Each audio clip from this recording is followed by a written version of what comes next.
Channel पर आप सभी का बहुत बहुत स्वागत है। करवा चौथ आने वाली है तो करवा चौथ की आप सभी को बहुत बहुत शुभकामनाएं। करवा चौथ की जो पूजा होती है वो सुहागन स्त्रियां अपने सुहाग की, अपने पति की दीर्घायु के लिए, अच्छे भविष्य के लिए, अच्छे स्वास्थ्य के लिए निर्जल व्रत रखती हैं। सुबह संकल्प लेकर ये जो पूजा है वो शाम को की जाती है। तो चलिए हमारे वीडियो को शुरू करते हैं। पूरी संपूर्ण जानकारी आपको मैं इस वीडियो में दे दूंगी, तो पूरा वीडियो जरूर देखिएगा, आपके लिए बहुत ही लाभप्रद होगा। देखिए, सबसे पहले तो नहा धोकर आपको सुबह जो पूजा करनी है उसमें संकल्प ले लेना है। सुबह की जो पूजा होती है बिल्कुल नॉर्मल जो आपकी रोज की पूजा होती है वैसे ही करनी है। पर शाम को जो पूजा होती है ये प्रदोष काल में गोधूली बेला में पूजा की जाती है।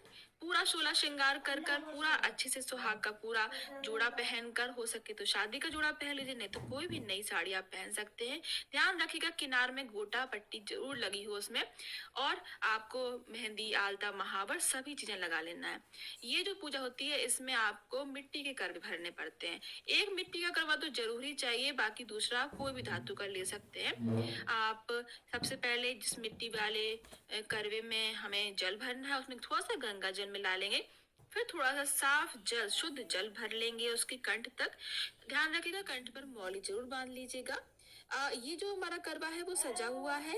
अगर आपका सिंपल है तो उसमें स्वास्तिक बना लीजिएगा।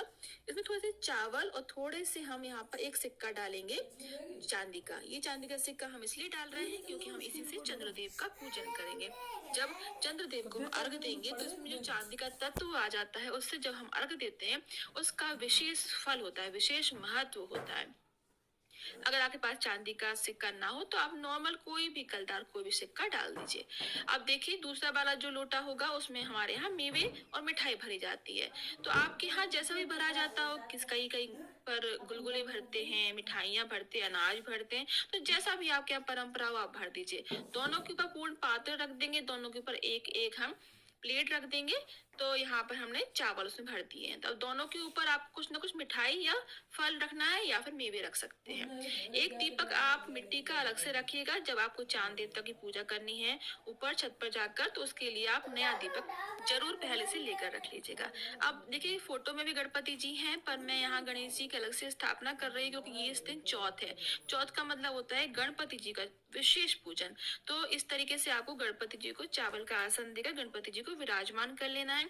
अब हम एक प्लेट ले लेंगे, उसमें रखेंगे अक्षत। कभी भी दीपक को खाली नहीं रखना चाहिए। अक्षत का आसन या फूलों का आसन देकर ही दीपक को प्रज्वलित करेंगे। दीपक को प्रज्वलित करने के बाद ही हमारी जो पूजा है वो शुरू होगी। ये जो पूजा होती है करवा चौथ की वो होती है कार्तिक मास के कृष्ण पक्ष की चतुर्थी तिथि को। तो ये जो व्रत है बहुत ही सौभाग्य देने वाला व्रत होता है। आप लोग जरूर पूरे श्रद्धा से, पूरे मन से व्रत रखेगा। शुभ मुहूर्त 1 तारीख को है, यानी कि 5:36 से 6:54 तक, यानी पूरा 1-1.5 घंटा आपको मिल रहा है। ये प्रदोष काल का समय है तो इसी समय आपको पूजा कर लेनी चाहिए। ये जो पूजा है कुछ लोग दोपहर में भी कर लेते हैं। अगर आप समूह में कर रहे हैं तो उसमें ज्यादा टाइम लगता है, अकेले कर रहे हैं तो इस तरीके से आप घर पर आराम से पूजा कर सकते हैं। 2 हमने लोटे करवे इसलिए ही रखे हैं क्योंकि एक जो मिठाई वाला है वो पार्वती माता का हम मान लेते हैं और उनके साथ ही हम अदला बदली कर लेते हैं, जिसको हम करवा फेरना कहते हैं।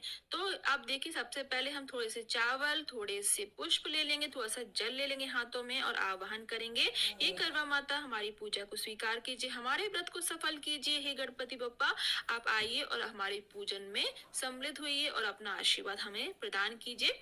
सबसे पहले चंदन से और रोली से पहले हम दीपक का पूजन करेंगे, गणपति जी का प्रथम पूजन करेंगे। कई लोग यहाँ पर शिव परिवार का पूजन भी करते हैं, तो अगर आपके पास फोटो या मूर्ति हो तो उसको भी आप रख सकते हैं। मैंने यहाँ मन ही मन में शिव परिवार का भी आवाहन कर लिया है और शिव परिवार को भी हम यहाँ मन ही मन में पूज लेंगे। यहाँ पर देखिए अब हमने करवों पर भी टीका लगा दिया है, अब करवा माता को हम टीका लगाएंगे। यहाँ पर भी मैं अभी रोली से लगा रही हूँ। जब हम सुहाग लेंगे तब हम अपने नारंगी वाला, यानी कि जो पीला वाला सिंदूर होता है जिसको शादियों में चढ़ाया जाता है हमारे यहाँ, उससे हम सुहाग लेते हैं। सुहाग कैसे लेते हैं वो भी मैं आपको इसी वीडियो में बता दूंगी। एक ही वीडियो में संपूर्ण जानकारी आपको मिल जाएगी। तो देखिए इस तरीके से सभी जगह हम पुष्प अर्पित करेंगे। करवा माता को लाल पुष्प जरूर अर्पित कीजिए। गणपति जी को पीला पुष्प बहुत प्रिय होता है तो उनको पीला और लाल दोनों पसंद है, तो बस वैसे हम चढ़ा देंगे। यहाँ पर मैंने जो पीछे आपको दिख रहा है वो आम के पत्ते रखे। कई जगह पर कलश भी रखा जाता है, तो अगर आपके यहाँ कलश पूजन होता है, कलश भरा जाता है पहले, तो आप कलश की स्थापना भी कर सकते हैं। मैं भी आपको बताऊंगी कलश की स्थापना कैसे करते हैं। हमारे यहाँ नहीं होती है, इसलिए मैं सिंपल ऐसे ही पूजा करती हूँ, तो वही मैं आपके साथ शेयर कर रही हूँ।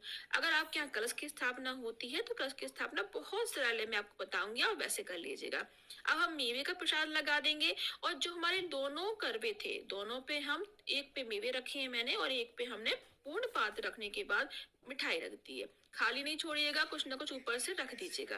अब हम मौसमी फल अर्पित करेंगे और हमारी करवा माता के लिए हम सुहाग अर्पित करेंगे। सुहाग का सामान जरूर अर्पित कीजिएगा, चाहे 5 चीजें अर्पित करें, पर कीजिएगा जरूर। इसमें से कुछ सामान आप अपने लिए रख लीजिएगा और कुछ सामान आप दान दे दीजिएगा। अब यहीं पर पूजा के समय ही बायने की साड़ी भी निकाल लेते हैं। अभी हमें देना नहीं होता है, चंद्र पूजा के बाद जब आपकी पूरी पूजा हो जाए तब आप ये बायने की साड़ी दे सकते हैं, पर अभी देना नहीं, अभी निकाल के रख लीजिए।